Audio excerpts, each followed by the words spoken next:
ራእያችን የተዋህዶ ሃይማኖታችንን ማስፋፋት ቤተክርስቲያናችንንም መጠበቅ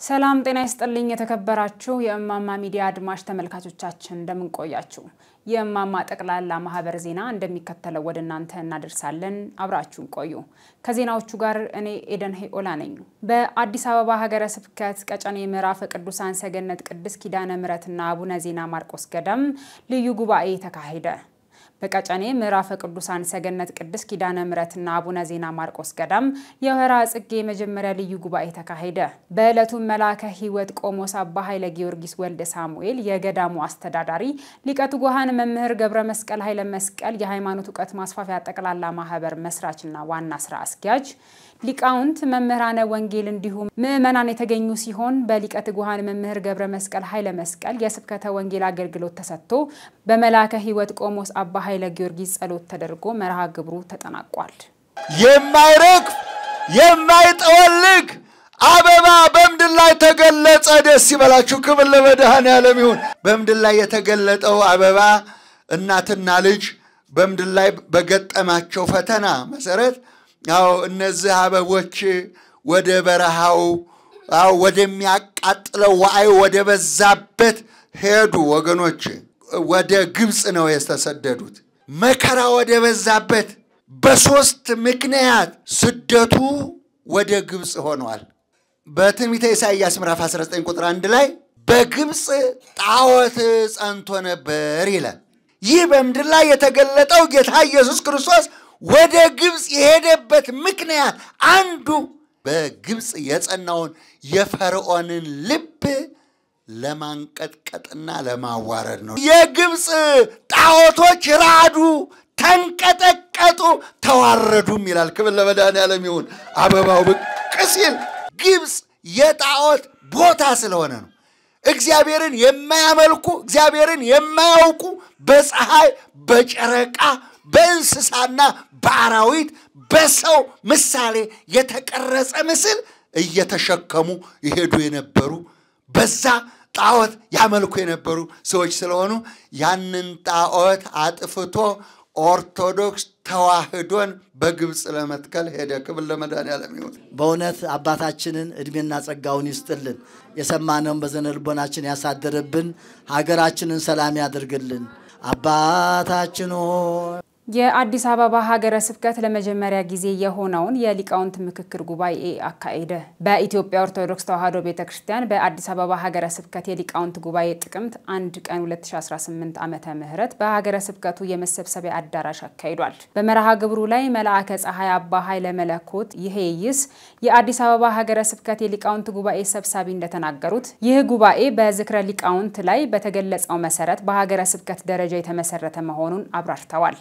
የጉባኤውንም ዓላማ ሲያስረዱ በአዲስ አበባ ሀገረ ስብከት ውስጥ ያሉ ሊቃውንትንና መምህራንን በአንድነት ሰብስቦ ማስተዋወቅ የሀገረ ስብከት ሊቃውንትን አገናኝቶ ስለ ቤተክርስቲያን እንዲመካከሩ ማድረግ ሊቃውንቱ ጉባኤውን ለማጠናከር የራሳቸውን ድርሻ እንዲወጡ ማሳሰብ በመጨረሻም ሊቃውንተ ቤተክርስቲያንን የመጠበቅ ኃላፊነታቸውን እንዲወጡ ምክረ ሐሳቦችን እንዲሰጡና ድርሻቸውን እንዲወጡ ለማሳሰብ የታቀደ መሆኑንም አክለው ገልጸዋል ብፁዕ አቡነ ሕርያቆስ የአዲስ አበባ የሃዲያና የስልጤ ሀገረ ስብከት ሊቀ ጳጳስ ሊቃውንቱን እንኳን ደህና መጣችሁ ብለዋል በጉባኤውም ሁለት ጥንታዊ ጽሑፎች በምሁራን ቀርቧል የመጀመሪያው ጥናት የቀረበው በመጋቢ ብሉይ አእምረ አሸብር የቅዱሳት መጻሕፍት ትርጉም በኢትዮጵያ ኦርቶዶክስ ተዋህዶ ቤተክርስቲያን ታሪክ በሚል ርዕስ ሰፊ ትንተና ተሰጥቷል መምህሩ እንዳብራሩት የቅዱሳት መጻሕፍት ትርጉም ለቤተክርስቲያን ተልእኮ መሳካት አስፈላጊ መሆኑን አብራርተዋል አክለውም መጻሕፍትን ሲተረጉሙ ቤተክርስቲያን ተጠነክራለች የመምህራን አቅም የቤተክርስቲያን አቅም ማለት ነው ብለዋል በአፍ መፍቻ ቋንቋ ትርጉም ማዘጋጀት አስፈላጊ መሆኑን በመግለጽ በተለይም ህዝቡ በሚናገረው ቋንቋ ማገልገል የቤተክርስቲያንን ተልእኮ ለማሳካት አስፈላጊ መሆኑንም አስረድተዋል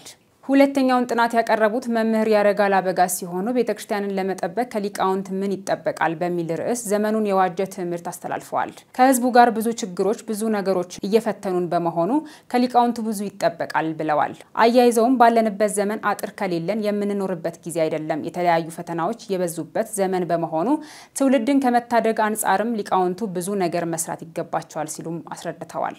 መፍትሄ ያሉትንም ጠቁመዋል። የዘመኑን ሰልፍ ጠንቅቆ ማወቅ የጥናትና ምክክር ጉባኤ መጀመር አስፈላጊ መሆኑንም ጨምረው አብራርተዋል። በምክክር ጉባኤውም ላይ በአዲስ አበባ ሀገረ ስብከት የሚገኙ ሊቃውንት የብሉያትና ሐዲሳት ትርጓሜ መምህራን ተገኝተዋል። በቀረቡት ጥናት ዙሪያም ሰፊ ውይይት ተካሂዷል። የ95 ዓመት ዕድሜ ባለጸጋ ርዕሰ ሊቃውንት አባ ምናሴ ዘለቀ የልደት ጉባኤ ቤትና ማህበራዊ አገልግሎታቸውን የሚዘክር መጽሐፍ ብፁዓን ሊቃነ ጳጳሳት በተገኙበት አስመረቀ። ከ95 ዓመት በፊት 1922 ዓመተ ምህረት ሐምሌ 5 ቀን በልደተ ስጋ ይህንን ዓለም የተቀላቀሉት ክቡር መልአከ ገነት አባ ምናሴ ዘለቀ 95 ዓመታት ዕድሜ የልጅነት አስተዳደግ የአብነት ትምህርት ጉዞና የቅድስት ቤተክርስቲያን አገልግሎታቸውን የሚዘክር ባለ 538 ገጾች መጽሐፍ በመንበረ ጸባዖት ቅድስት ሥላሴ ካቴድራል መስከረም 25 ቀን 2018 ዓመተ ምህረት በተመረቀበት ዕለት ብፁዕ አቡነ መቃሪዎስ የምዕራብ ካናዳ ሀገረ ስብከት ሊቀ ጳጳስ መልአከ ገነት አባ ምናሴ ዘለቀ ድጓ፣ አቋቋም፣ ዝማሬ፣ መዋሥዕት ጠንቅቀው ተምረው ያስተማሩና በዚህ የትምህርት ዘርፎች ቁጥረ ብዙ ደቀ መዛሙርትን አስተምረው እስከ መምህርነት ደረጃ የደረሱ ቅኔን ከነ አግባቡ የተማሩ በቅዱስ ጳውሎስና ቅድስት ሥላሴ ዩኒቨርሲቲ ደቀ መዛሙርትን ያስተማሩ ከነበራቸው የመንፈሳዊ ትምህርት ዝግጅት አገልግሎትና መንፈሳዊ ሕይወት ብቃት ርዕሰ ሊቃናት ብለው ሰይመዋቸዋል። የምዕራብ ጎንደር ሀገረ ስብከት ሊቀ ጳጳስ ብፁዕ አቡነ ሰላማ በበኩላቸው በአገልግሎታቸው የተጉ ደከመኝ የማያውቁ ታላቅ አባት ናቸው።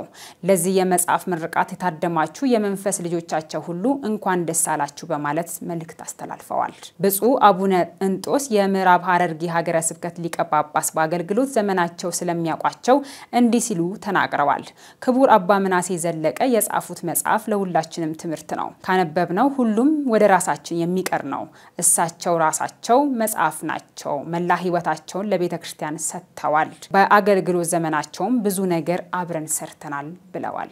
ርዕሰ ሊቃናት አባ ምናሴ ዘለቀ እንዲሁ ለተገኙት ታዳሚዎች ሁሉ አክብራችሁን በመምጣታችሁ እግዚአብሔር ያክብራችሁ ብለው በማመስገን መጽሐፉ ለትውልድ ይጠቅማል ብዬ አስባለሁ በማለት ንግግራቸውን አጠቃለዋል።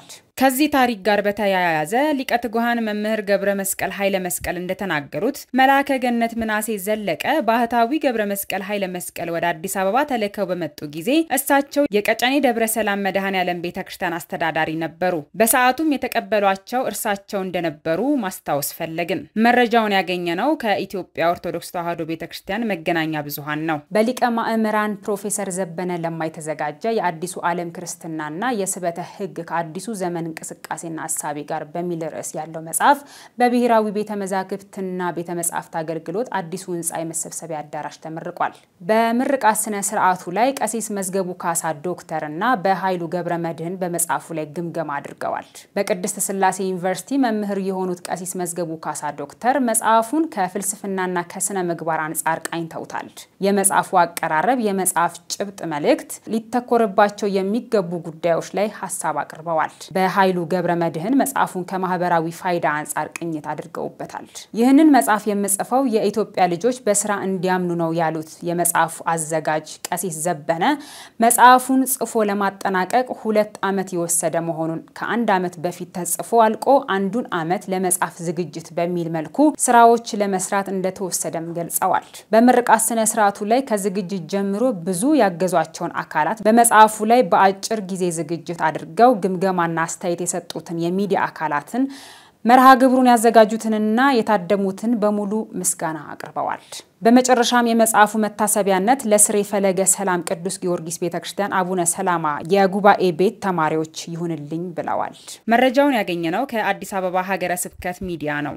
የዳውሮ ኮንታ ሀገረ ስብከት 60 አዳዲስ አማንያን ስርዓተ ጥምቀት ተፈጽሞላቸው የቅድስት ሥላሴን ልጅነት አገኙ። የከምባታ ሐላባ ጠምባሮና የዳውሮ ኮንታ ሀገረ ስብከት ሊቀ ጳጳስ ብፁዕ አቡነ ጢሞቴዎስ በዳውሮ ኮንታ ሀገረ ስብከት በዱጋ በተመረቀው የህንጻ ቤተክርስቲያን መርሃ ግብር ላይ ተገኝተው የቅድመ ክርስትና ትምህርት ያጠናቀቁ 60 ንዑሰ ክርስቲያንን አጥምቀው ወደ ቅድስት ቤተክርስቲያን ጨምረዋል። የምርቃ መርሃ ግብሩንም በብፁዕነታቸው መሪነት ከአዲስ አበባ የጽርሐ ጽዮን የአንድነት ኑሮ ማህበር የማህበረ ቅዱሳን የዋና ማዕከል ልኡካን የወረዳው ከፍተኛ የመንግስት የሥራ ኃላፊዎች ከወረዳ አብያተ ክህነት የሄዱ ልኡካን ሰንበት ትምህርት ቤቶችና መንፈሳዊ ማህበራትን በተገኙበት በታላቅ ድምቀት ተካሂዷል። በእለቱም ስለ ቤተክርስቲያኑ የህንጻ ስራ ሂደት አጭር ሪፖርት ቀርቦ በህንጻ ግንባታው ላይ በተለያዩ የሥራ ድርሻ ለተሳተፉትና የመንግስት የሥራ ኃላፊዎችም ላደረጉት ቀና ትብብር በከፍተኛ ምስጋና የደስታ መግለጫ ስጦታና የምስክር ወረቀት ከብፁዕነታቸው ተበርክቶላቸዋል። የቤተክርስቲያን ህንጻ ምረቃው ላይ ብፁዕ አባታችን ትምህርተ ወንጌልና ቃለ ምዕዳን ከሰጡ በኋላ በስርወተ ህዝብ የእለቱ መርሃ ግብር በሰላም ተጠናቋል ሲል የዳውሮ ሀገረ ስብከት መገናኛ ብዙሃን ዘግቧል። መረጃውን ያገኘነው ከተዋህዶ ሚዲያ ማዕከል ነው። ለአብነት ትምህርት ቤት ግንባታ በብፁዕነታቸው የመሰረት ድንጋይ ተቀመጠ። ብፁዕ አቡነ ሳዊሮስ የመንበረ ፓትርያርክ ጠቅላይ ቤተ ክህነት ዋና ስራ አስኪያጅ የደቡብ ምዕራብ ሸዋና የሸገር ከተማ አህጉረ ስብከት ሊቀ ጳጳስ የምስካየ ሕዙናን መድኃኔዓለም ገዳም የበላይ ኃላፊ የቅድስት ሥላሴ ዩኒቨርሲቲ የቦርድ ሰብሳቢ በሸገር ከተማ ሀገረ ስብከት በቡራዮ ገፈርሳ ጉጄ መልካኖኖ ክፍለ ከተማ ቤተ ክህነት አዲስ ለሚሰራው የገፈርሳ ሰርቲ ደብረ ከዋክብት አቡነ ገብረ መንፈስ ቅዱስ ቤተክርስቲያን የአብነት ትምህርት የመሰረት ድንጋይ አስቀመጡ። ብፁዕነታቸው በአንድ መልካም ወጣት የተሰራ የቤተክርስቲያኒቷ አገልግሎት እንዳይቋረጥ አገልጋዮች እንዳይበተኑ የቤተክርስቲያኒቷ ዘላቂ የሆነ ራስ አገዝ የወፍጮና የዳቦ ቤት ባርከው ስራ አስጀምረዋል። ብፁዕነታቸው ባስተላለፉት መልእክት ልማት ለቤተክርስቲያን አስፈላጊ ቢሆንም የትውልድ አይምሮ በወንጌል ማልማት ግን ከሁሉም ይቀድማል። የዛሬ ትውልድ የነገዋን ቤተክርስቲያን ተረካቢ ስለሆነ የትውልድን አይምሮ በወንጌል እናልማ። ትውልድ ካለ ልማት ይኖራል። ቅድስት ቤተክርስቲያናችን የሁሉም እናት ናት፣ የሀገርም ባለውለታ ናት። የአብነት ትምህርት ቤቶችን በመስራት ለሀገር የሚጠቅም ትውልድ ስታፈራ ቆይታለች። በአሁኑ ሰዓትም ትውልድ በማፍራት ላይ ትገኛለች። በዛሬው ዕለትም ባርከን ያኖርነው የአብነት ትምህርት ቤት የመሰረት ድንጋይ ነገ ልጆቻችሁ በዚሁ ተምረው ቤተክርስቲያናቸውን የሚያገለግሉ ሀገራቸውንም የሚጠብቁ ይሆናሉ በማለት ለምእመናን አባታዊ መልእክታቸውን አስተላልፈዋል። መረጃው የተዋህዶ ሚዲያ ማዕከል ነው። የሰሚት ምስራቀ ፀሐይ ቅዱስ ጊዮርጊስ ህንጻ ቤተክርስቲያን የጉልላት መስቀል በብፁዕ አቡነ ቀውስጦስ ቡራኬ በክብር ተቀመጠ። በአዲስ መልክ በሚሰራው የሰሚት ምስራቀ ፀሐይ ቅዱስ ጊዮርጊስ ወቅድስት አርሴማ ህንጻ ቤተክርስቲያን ላይ መስቀል የማኖር ስነ ስርዓት በብፁዕ ቀውስጦስ የሰሜን ሸዋ ሰላሌ ሀገረ ስብከት ሊቀ ጳጳስ ቡራኬ ተከናውኗል። በመርሃ ግብሩ ላይ በህንጻ አሰሪ ኮሚቴ አጭር ሪፖርት የቀረበ ሲሆን በህንጻ ስራ ሂደቱ ላይ ከፍተኛ አስተዋጽኦ ላደረጉ አካላት የምስክር ወረቀት በተለይም በእለቱ በጉልላቱ ላይ የተቀመጠውን ከ3.7 ሚሊዮን ብር በላይ ወጪ የተደረገለት መስቀል ላበረከቱት ወጣት ትህትና ግዛው የሞካሽ ካባ በብፁዕነታቸው አማካኝነት ተበርክቷል። በተጨማሪም የደብሩ ዋና አስተዳዳሪ መልአከ ሰላም አይነ ኩሉ ታደሰ የህንጻ ቤተክርስቲያኑ ግንባታ እንዲፋጠን ላበረከቱት ከፍተኛ ክትትል አስተዋጽኦ የልብሰ ተክህኖ ሽልማት ተበርክቶላቸዋል። ብፁዕ አቡነ ቀውስጦስ ህንጻ ቤተክርስቲያኑ ግንባታ የደረሰበት ደረጃ እጅግ የሚያስመሰግን መሆኑን ገልጸው በዚህ የደብሩ አስተዳዳሪ መልአከ ሰላም አይነ ኩሉ ታደሰን ጨምሮ የማህበረ ካህናቱንና ምእመናኑን አመስግነዋል። የክፍለ ከተማ ቤተ ክህነቱ ዋና ስራ አስኪያጅ መልአከ ምህረት አባ ገብረ እግዚአብሔር ታደለም ደብሩን በቅርብ እንደሚከታተሉ አስታውሰው በወንጌል አገልግሎቱ ምእመናንና ካህናት አስተባብረው የህንጻ ቤተክርስቲያኑ ግንባታ እንዲፋጠን በማድረጋቸው የደብሩን ሰበካ ጉባኤ አስተዳዳሪና ህንጻ ኮሚቴ በማድነቅም አመስግነዋል። ሽልማት የተበረከተላቸው የደብሩ አስተዳዳሪ መልአከ ሰላም አይነ ኩሉ ታደሰ በበኩላቸው ለሰራው ስራ ሳይሆን ወደፊት ለምላላከው አገልግሎት ትልቅ ብርታት ይሆንኛል። በዚህም እስካሁን ለቤተክርስቲያን ይጠቅማል ብለን በሰራነው ጥቂት ስራ ከጎን ያገዙኝና የተባበሩኝን ሁሉ አመሰግናለሁ። ሽልማቱም የምእመናኑና የካህናቱ ነው ብለዋል። መረጃውን ያገኘነው ከአዲስ አበባ ሀገረ ስብከት ሚዲያ ነው። ውድ አድማጭ ተመልካቾቻችን ለዛሬ ያጠናቀርንላችሁ መረጃዎቻችን ይህን ይመስሉ ነበር። ከስር በመተመለከቷቸው አድራሻዎቻችን ማህበራችንን እንድትደግፉ በአክብሮት እየጠየቅን ቀጣይ በሌሎች ጥንቅሮች እስከምንገናኝ ቸር ያቆየን።